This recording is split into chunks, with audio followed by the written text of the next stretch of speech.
तो दोस्तों, ये समय चल रहा है हमारा लिवर से रिलेटेड एक स्पेशल सीरीज़ का, और आज हम जिस डिज़ीज़ के बारे में चर्चा करने जा रहे हैं वो है लिवर सिरोसिस। लगभग 26,000 लोग हर साल इससे मरते हैं, लिवर सिरोसिस से, और पूरे वर्ल्ड में 12th नंबर पर ये ड्रेडफुल डिजीज़ मानी गई है।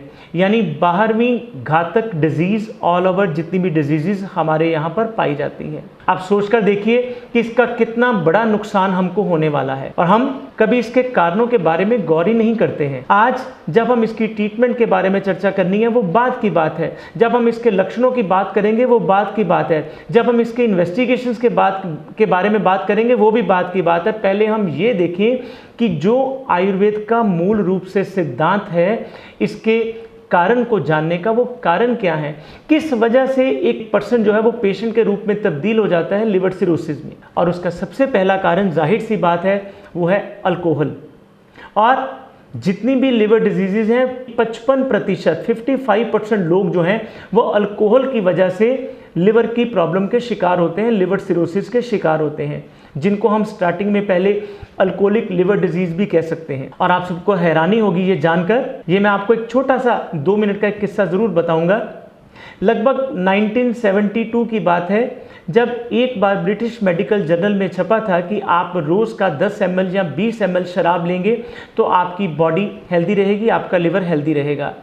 और जैसे कि सब मेडिकल प्रैक्टिशनर जो हैं वो ब्रिटिश मेडिकल जर्नल की बात को फॉलो करते हैं, उन्होंने उस तरीके से अपने आप पे भी आजमाया और पेशेंट को भी बताया। उस घटना के, उस लेक्चर के जो छपा था जर्नल में, 12 साल के बाद उस डॉक्टर की डिग्री को छीन लिया जाता है, क्योंकि उसने एक शराब की कंपनी से रिश्वत लेके ये बयान दिया था। कारण समझाने का सिर्फ यही कि शराब कैसी भी हो, चाहे वो विस्की है या वाइन है, वोदका है या रम है, बियर है या कुछ और है, वो शराब ही है जो आपके लिवर के लिए सबसे ज़्यादा हार्मफुल है। और अगर इससे भी और ख़तरनाक वर्ड देखें तो ड्रेडफुल है। अल्कोहलिक लिवर डिजीज़ हमारे यहाँ पर सबसे प्राइमरी इसका कॉज माना जाता है। दूसरे नंबर पे इसका कारण आता है वो है फास्ट फूड। हम आजकल अपने समय की सुविधा को देखते हुए कुछ ना कुछ ऑर्डर कर रहे हैं, कभी ज़ोमैटो से, कभी स्विगी से, और हमारे घर में क्या आ रहा है, कभी वो मैगी आती है, कभी वो बर्गर है, कभी वो पिज़्ज़ा है, कभी वो इस तरह के और चीज़ें हैं जो कि बहुत ज़्यादा प्रिजर्वेटिव मटेरियल से बनी होती हैं, जिसमें केमिकल्स होते हैं जो कि हमारे लिवर के लिए अच्छे नहीं होते हैं। तीसरे नंबर पर आता है स्ट्रीट फूड। ये एक किस्म से समझ लीजिए इंडियन जंक फूड ही स्ट्रीट फूड है, जिसको हम बहुत ज़्यादा मात्रा में यूज़ करते हैं। कभी हम समोसे ले रहे हैं, कचौड़ी ले रहे हैं, पूड़ी ले रहे हैं, उसकी इतनी ज़्यादा लिमिट से ज़्यादा ले लेते हैं कि वो हमारे लिवर के लिए उसको पचाना मुश्किल होता है। जैसे कि मैंने पिछले वीडियो में भी बताया था कि वो हमारे जो फैट्स होते हैं उनको भी एक तरीके से डिवीज़न करके रखता है कि कहाँ कौन सी चीज़ को स्टोर करके रखना है। लेकिन ज़रूरत से ज़्यादा जब फैटी प्रोडक्ट्स हम खाने शुरू करते हैं तो वो हमारी बॉडी के लिए और ख़ास तौर से लिवर के लिए बहुत घातक हो जाता है। चौथे नंबर पर आता है वायरस, अलग अलग तरह के, जो कि हमारे लिवर के लिए हेपेटाइटिस की शक्ल में हमारे सामने आते हैं।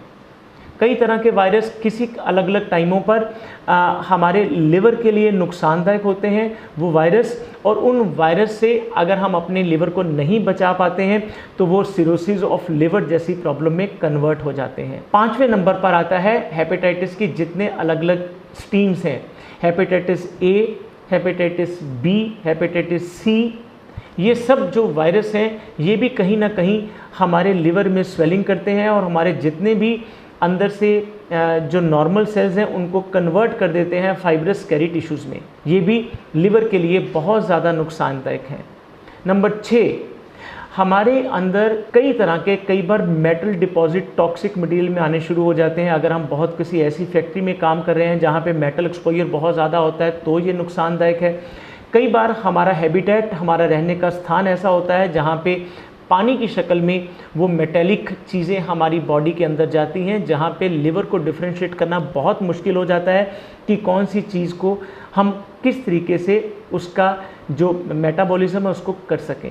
और साथ जब हम अपने शरीर को तरह तरह की केमिकल्स वाली दवाइयों का एक घर बना लेते हैं, हम रोज़ अलग अलग तरह के पेन किलर्स खाते हैं, कभी एंटीबायोटिक्स रूटीन से ज़्यादा, कभी स्टीरॉयड्स। ये सब चीज़ें हमारे शरीर के लिए नहीं बनी हैं, और ये जब चीज़ें हमारे शरीर के अंदर जाती हैं तो कॉज क्या निकलता है? लिवर की प्रॉब्लम्स। और आज क्योंकि बात हम कर रहे हैं लिवर सिरोसिस की, तो ये जितने भी कारण मैंने आपको बताए हैं ये लिवर सिरोसिस का कारण बनते हैं। और जब लिवर सिरोसिस होता है तो उसमें होता क्या है, एक लाइन में समझिए। लिवर एक बहुत बड़ा एक हमारी बॉडी का ऑर्गन है। इसमें पोरस मटेरियल होता है, छोटे छोटे जो इसके सेल्स हैं, इसके टिश्यूज़ हैं, कई तरह के काम करते हैं मेटाबॉलिज्म के लिए, प्रोटीन बनाने के लिए, एचबी को रेगुलेट करने के लिए, एंजाइम्स के लिए, हार्मोन्स के लिए, कोलेस्ट्रॉल के लिए, बाइल्स के लिए। ये सब चीज़ें कम होनी शुरू हो जाती हैं और वो जो नॉर्मल पोरस स्ट्रक्चर होता है वो कन्वर्ट हो जाता है फाइब्रस स्कैरी टिश्यूज़ में, जिसको हम सिरोसिस ऑफ लिवर कहते हैं। तो आइए नेक्स्ट वीडियो में हम फिर जानेंगे कि इसके क्या क्या लक्षण हैं और इनका ट्रीटमेंट कैसे हो सकता है। आप जुड़े रहिए हमारे साथ इस YouTube के आयुर्वेद योगाश्रम चैनल से। हमारे नीचे लिखे नंबर डिस्प्ले हो रहे हैं, आप इन पे अपना लाइक करें, कमेंट करें, सब्सक्राइब करें और शेयर करें। फिर मिलेंगे। डॉक्टर नवीन आर्य, आयुर्वेद योगाश्रम।